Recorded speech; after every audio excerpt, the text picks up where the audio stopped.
नमस्कार। आइए इस बात पर प्रकाश डालें। सबसे पहले मैं आपकी कनिष्ठ उंगली के बारे में कहना चाहूँगा। ये कनिष्ठ उंगली बिल्कुल सूर्य के पहले पर्व तक पहुँच गई है। जब जब उंगली सूर्य के पहले पर्व तक पहुँच जाती है तो व्यक्ति के ज्ञान की क्षमता को बताती है कि उसके अंदर ज्ञान की क्षमता कितनी है।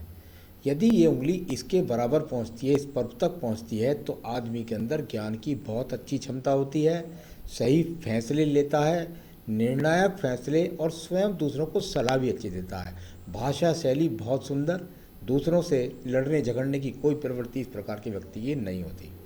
अब बात कर लेता हूँ यहाँ पर आपकी सूर्य की उंगली की। सूर्य की उंगली और यहाँ एकदम इसका झुकाव, यदि मैं कहूँ तो यहाँ शनि के पर्व की तरफ, यानी कि इतना ज़्यादा उंगली का झुक जाना व्यक्ति का ज़्यादा से ज़्यादा अपने परिवार की तरफ बहुत ज़्यादा व्यक्ति उत्तरदायित्व होता है। साथ ही साथ अपने माता पिता की सेवा करता है, भाई बहनों से भी किसी प्रकार के मतभेद नहीं रखता है, कुल मिला करके हृदय से बिल्कुल भी कठोर नहीं होता। सेकंड पर्व यहाँ पर ये थोड़ा सा एक काला चिन्ह मिला हुआ है, तो थोड़ा मैं कह सकता हूँ कि थोड़ा यात्राओं के दौरान अपने आप को सावधानी रखनी कोई छोटी मोटी चोट मोट के लिए, तो बहुत बड़ा ऐसा अशुभ तिल नहीं है। अब बात करता हूँ यहाँ पे आपकी सूर्य, कभी कभी देखा जाता है आँखों की रोशनी भी कम हो जाती है तो चश्मा जल्दी लग जाता है। अब बात करता हूँ आपकी शनि की उंगली के लिए। शनि की उंगली बिल्कुल एकदम सीधी खड़ी हुई है, यानी कुल मिलाकर कह सकते हैं शनि की ढैया, शनि की महादशा, अंतर्दशा आपके जीवन में जब जब भी आएगी तो कोई आपको बहुत मोटा कहीं से कोई आर्थिक नुकसान नहीं, तो यहाँ पर किसी प्रकार का स्वास्थ्य का नुकसान नहीं, किसी प्रकार की आर्थिक स्थिति का कोई खराबी का निशान यहाँ पर मौजूद नहीं है। अब बात करूँगा आपकी बृहस्पति की उंगली की। बहुत ही सात्विकता के साथ में बृहस्पति की उंगली खड़ी हुई है। ज्ञान की किसी भी प्रकार से यदि मैं कहूँ तो यहाँ कमी नहीं है। अपने परिवार के सम्मान के लिए व्यक्ति जीता है। छोटे बड़े सभी तबके के लोगों में ऐसे व्यक्ति की गिनती होती है उसके सद्भाव के लिए। तो कुल मिलाकर यहाँ बृहस्पति का यह उंगली का टावर भी अपने आप में ठीक है। अब बात करूँगा यहाँ पर मैं आपकी सीधा सीधा बुध पर्व की। बुध का पर्व और बुध के पर्व पर जब ये 3 से 4 रेखाएं खड़ी हो जाती हैं तो ये व्यक्ति के अंदर तर्क शक्ति को बढ़ाती हैं, ज्ञान की वृद्धि को बढ़ाती हैं। तो ये जितनी रेखाएं यहाँ ज़्यादा मिलती हैं उतनी व्यक्ति के अंदर अच्छी रेंज बढ़ाती हैं। कुल मिलाकर व्यापार की या नौकरी की जिस भी क्षेत्र में व्यक्ति हो उसके अंदर उसकी पकड़ होती है। साथ ही साथ संतान का सुख सहयोग भी प्राप्त होता है। अब बात करूंगा यहाँ पर मैं आपके सूर्य की बात करता हूँ तो यहाँ पर एक ट्रायंगल नीचे की तरफ छोटा, फिर उसके बाद ये खड़ी हुई रेखाएं, यानी कि राज्य सरकार से संबंधित कार्यों में सफलता। साथ ही साथ यदि व्यक्ति ना ही कोशिश करे नौकरी की तो बात दूसरी है, लेकिन कुल मिलाकर राज्य सरकार से लोन वगैरह प्राप्त कर लेना और अपने क्षेत्र में सम्मान बना रहने के लिए जो रेखाएं होती हैं वो आपके पास यहाँ पर बढ़िया तरीके से मौजूद हैं। चलिए अब बात करते हैं शनि की रेखा की। शनि की एक रेखा अब बहुत ही मजबूती के साथ शनि पर खड़ी हुई है, यानी कुल मिलाकर मैं कहूँ तो निश्चित रूप से आपके जीवन में अभी आप 56 वर्ष में चल रहे हैं, लेकिन जीवन के अंत चरण तक भी आपके पास धन की कोई आगमन की किसी भी प्रकार से कमी नहीं रहेगी, यानी कि धन आपके पास ठीक प्रकार से सुचारू रूप से आपके अंत समय तक आप कमाते रहेंगे। इस बात को दर्शाने वाली स्थिति, या आपके नाम से जो फर्म है वो कमाती रहेगी। चलिए यहाँ पर ये भी अनुकूल स्थिति में मिला। अब बात कर लेता हूँ मैं यहाँ पर सीधा आपके बृहस्पति पर्व की। बृहस्पति पर्व पर जब ये दो खड़ी रेखाएं हो जाएं तो व्यक्ति के जीवन के अंतर्गत निश्चित रूप से व्यक्ति अपने जीवन में अपना मकान निश्चित रूप से बना लेता है। साथ ही साथ को अगर ये कहें तो एक प्रकार का ये चिन्ह भी है कि व्यक्ति के जो बौद्धिक एक थोड़ा सा कट लग गया है, इसकी वजह से थोड़ा सा बृहस्पति कमज़ोर कह सकते हैं, तो इसके लिए आपने पुखराज भी पहन रखा है तो ये अच्छी बात है। तो कुल मिलाकर के आप बस पुखराज पहन करके रखिए, ये आपकी बौद्धिक क्षमता को और सही रूप से निर्णय लेने की क्षमता को बढ़ाएगा। अब बात कर लेता हूँ मैं यहाँ पर आपकी हृदय रेखा की। हृदय रेखा और हृदय रेखा को यदि मैं देखूँ तो बिल्कुल कलात्मक रूप से सही रूप से जाकर के हृदय रेखा आपकी गई है। तो यहाँ हृदय रेखा से जब कुछ रेखाएं इस प्रकार से गिरती हुई नज़र आती हैं तो थोड़ा सा एक प्रकार से कह सकते हैं कि थोड़ा ध्यान रखें अपनी सेहत का और अपनी पत्नी का। तो यहाँ इस प्रकार की रेखा बहुत बड़ा ऐसी कोई बात बुरी नहीं है इनके अंदर देखने वाली यहाँ पर। तो ये थोड़ा सा इस प्रकार से जब गिर रही हैं तो इसका कोई ज़्यादा वो नहीं है। सिर्फ ये है कि क्योंकि ये हृदय रेखा है और इसमें से रेखा जब गिरती है तो थोड़ा बहुत व्यक्ति के शरीर में रोग लगे रहते हैं, वही इतना भर समझिएगा। अब बात कर लेता हूँ मैं इसके बाद में, आप पत्नी से प्रेम करने वाले हैं, पत्नी आपको सहयोग देने वाली है।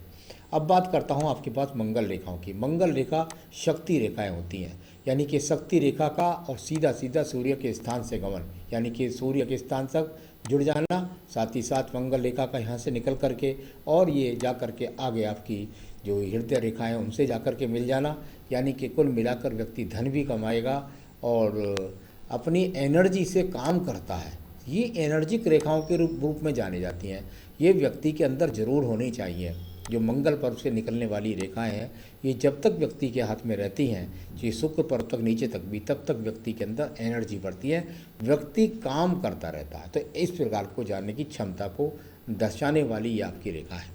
आइए बात करता हूँ द्वितीय मंगल पर्व की। द्वितीय मंगल पर्व पर भी किसी प्रकार का कोई ऐसा अशुभ चिन्ह नहीं है जिससे मैं ये कह सकूँ कि आपके जीवन के अंदर आपको कोई जो है कुल मिलाकर के कोई इस प्रकार की स्थिति नहीं है कि आपको झगड़े झंझटों मुकदमों का सामना करना पड़े। तो यहाँ इस प्रकार की स्थिति भी यहाँ अनुकूलता से कह सकते हैं। अब बात करेंगे हम आपकी यहाँ पर सीधा सीधा बुद्धि रेखा की। बुद्धि रेखा और बुद्धि रेखा में से यदि मैं देखता हूँ तो यहाँ आपकी बुद्धि रेखा बिल्कुल स्पष्टता के साथ में दूर स्थानों से जाकर के मिलने वाली रेखा है। तो यहाँ जब इस प्रकार की रेखा होती है तो व्यक्ति दूर स्थान, अपना माल जो भी बनाए उसे दूर स्थानों तक सप्लाई करेगा, तो व्यक्ति अपने जीवन में ज़्यादा सफलता प्राप्त करेगा। इस प्रकार की ये जो रेखा है आपके पास बुद्धि रेखा है। तो ज़रा आपका काम यदि इस तरह का ना हो तो उसमें ज़रा सप्लाई ज़्यादा जोड़ लीजिए और आपको ज़्यादा सफलता मिलनी शुरू हो जाएगी। तो चलिए, इस तरीका का यहाँ संबंध दिखाने वाली आपकी ये बुद्धि रेखा अच्छी उत्तम रेखा के रूप में विराजमान है। चलिए, ये सब हो गया। अब मैं बात करूँगा यहाँ पर थोड़ा सा आपके व्यापारिक रेखा के बारे में, फिर चंद्र पर्वत देखता हूँ। पहले व्यापारिक रेखा देखते हैं। व्यापारिक रेखा और एक रेखा यहाँ से निकल करके ये आपकी भाग्य रेखा में जुड़ी और यहाँ से व्यापारिक रेखा का फिर संबंध बुध पर्वत पर बना, यानी कि शुक्र पर्वत से निकल करके जो रेखा आए और भाग्य रेखा के साथ इन्वॉल्व होकर के बुध पर्वत तक जाए, तो निश्चित रूप से आदमी का जो व्यापार है वो जाकर के दूर स्थानों से जुड़ना ही चाहिए। यानी दूर स्थानों से जुड़ेगा तभी व्यक्ति को लाभ के ज़्यादा अवसर मिलेंगे। साथ ही साथ ये व्यापारिक रेखा पूर्ण मजबूती के साथ है। ऐसा व्यक्ति एक ही व्यापार में पूरी की पूरी लाइफ निकाल देता है। यानी बार बार चेंज करने के यहाँ किसी भी प्रकार के मौके इस हाथ के अंदर मौजूद नहीं है। आइए चंद्र पर्वत का संबंध का बात पढ़ लेते हैं। आपकी चंद्र पर्वत और चंद्र पर्वत पर यदि मैं देखता हूँ तो फिर वही संबंध वाली रेखा निकल करके भाग्य रेखा के अंदर मिली और ये प्रकृति की रेखा एक और नीचे से निकली। यानी कुल मिलाकर फिर वही बात आई कि दूर से संबंध करें तभी आपको लाभ। तो कुल मिलाकर के यहाँ आपके पास में ये अच्छा चंद्र पर्वत मिला है। तो इसका इस्तेमाल आपको बार बार रेखाओं ने बताया कि दूर स्थान से संबंध मिले तो ही आपके व्यापार में लाभ के ज़्यादा स्थितियाँ रहेंगी। चलिए, थोड़ा और रेखा को पढ़ने से पहले मैं थोड़ा सा आपका रोग रेखा का क्षेत्र देख लेता हूँ। यहाँ पर यदि मैं देखता हूँ तो ये अपने आप में एक सर्जरी चिन्ह जिसको बोलते हैं, सर्जरी का मतलब सर्जरी नहीं, सर्जरी चिन्ह का मतलब रोग चिन्ह। यहाँ रोग चिन्ह आपके पास मौजूद है और उधर हृदय रेखा में भी कुछ दिखाई दिया और थोड़ा सा यहाँ पर मुझे आपकी आयु रेखा में। तो थोड़ा आपको यहाँ सावधान रहना है। वर्तमान में जो आपकी दैनिक रूटीन का जो जांच है, चेकअप है, वो अपना कराते रहिए। कोई किसी प्रकार के खतरे वाली कोई ऐसी बात नहीं है। तो थोड़ा यहाँ इस प्रकार का संकेत ही मिला। थोड़ा ये सब जो क्षेत्र है ये भी कुछ पीड़ित है। यहाँ इस प्रकार का जब क्षेत्र पीड़ित होता है तो व्यक्ति थोड़ा चिंतित रहता है। लोन से संबंधित, यानी कोई लोन ले रखा हो या कोई कर्ज ले रखा हो तो उसकी चिंताओं को, क्योंकि बुध पर्वत थोड़ा सा पीड़ित हो गया है, तो थोड़ा इस बात की भी चिंता व्यक्ति को रहती है। तो चलिए, अब मैं बताऊंगा आपको आपकी भाग्य रेखा के बारे में। यहाँ भाग्य रेखा चलती हुई ज़्यादा अनुकूल नहीं रही 35 तक। 35 वर्ष के बाद इसमें अनुकूलता आई। यानी मैं कुल मिलाकर कहूँ तो 35 से आपकी रेखा में ज़्यादा अनुकूलता आई है। और साइड वाइज एक और रेखा यहाँ पर है, यानी कि जो आपका एक काम है उसके साथ दूसरे स्रोत से, ये तीसरी जो रेखा है ये कहती है दूर स्थानों से मेरे व्यापार को जोड़ोगे तो मैं आपको ज़्यादा लाभ दिलाऊंगी। तो यहाँ दो काम के संकेत या दो संबंधों से अर्जन, यानी दो व्यापारों से या किसी न किसी और कारण से आपको दो जगह से लाभ मिलते हैं। एक व्यापार के साथ दूसरा व्यापार कुछ और साइड भी हो सकता है। तो यह ऐसा हो सकता है पहले कच्चे माल से कमाते हो, फिर पक्के माल से कमाते हो, या किसी तरह भी वो दो व्यापार का रूप बन जाता है। और ये अनुकूलता के साथ में चलती हुई आपकी रेखा पहुंच गई है जहां आपका जीवन का 56 है। यहाँ पर एक राहु रेखा ने यहाँ आकर के अगर 56 ऊपर या 56 पर छोटा सा एक बहुत मामूली सा कट है, बहुत मामूली सा, तो ये अपने आप में कोई बहुत बड़ी बात नहीं है। निश्चित रूप से मैं कह सकता हूँ कि 6-8 महीने के अंदर बिल्कुल आप अनुकूलता के साथ इस चीज़ से निकल जाएंगे। आपका सवाल है फैक्ट्री नहीं चल रही है, ज़्यादा से ज़्यादा 6 महीने, लॉकडाउन वाली कोई स्थिति होगी तो भी मैं बता रहा हूँ कुछ 6 महीने के बाद आपकी फैक्ट्री अनुरूप रूप से चलती हुई चली जाएगी और बिल्कुल आप उसी काम में कोई भी कहीं भटकने की ज़रूरत नहीं है, बढ़ते चले जाइए।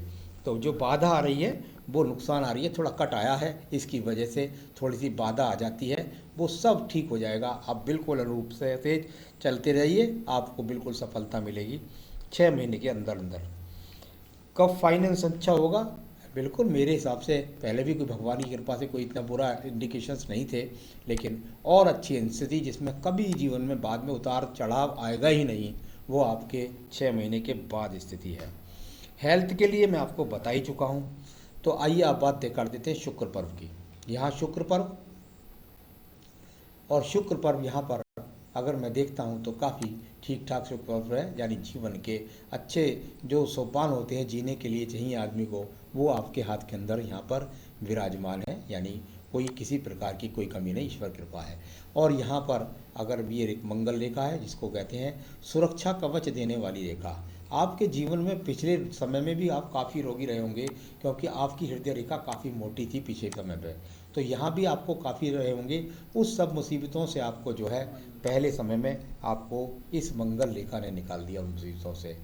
आपके हाथ से संतान रेखाएं नहीं चमकती हैं, तो पत्नी के हाथ से ज़्यादा संतान रेखाएं चमकती हैं, तो उनके हाथ से पता लगेगा, इसलिए हाथ यहाँ नहीं चमकती।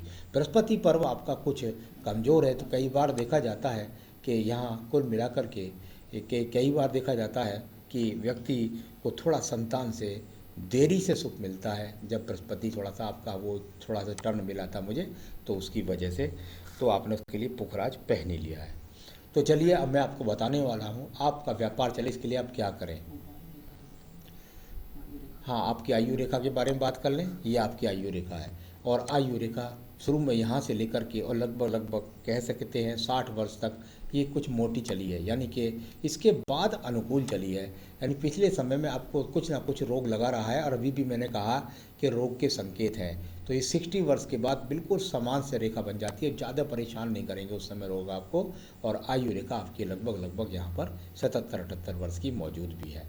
तो आयु रेखा भी अच्छी है, आगे बढ़ भी जाती है आयु रेखा, तो चिंता करने की कोई आवश्यकता नहीं है।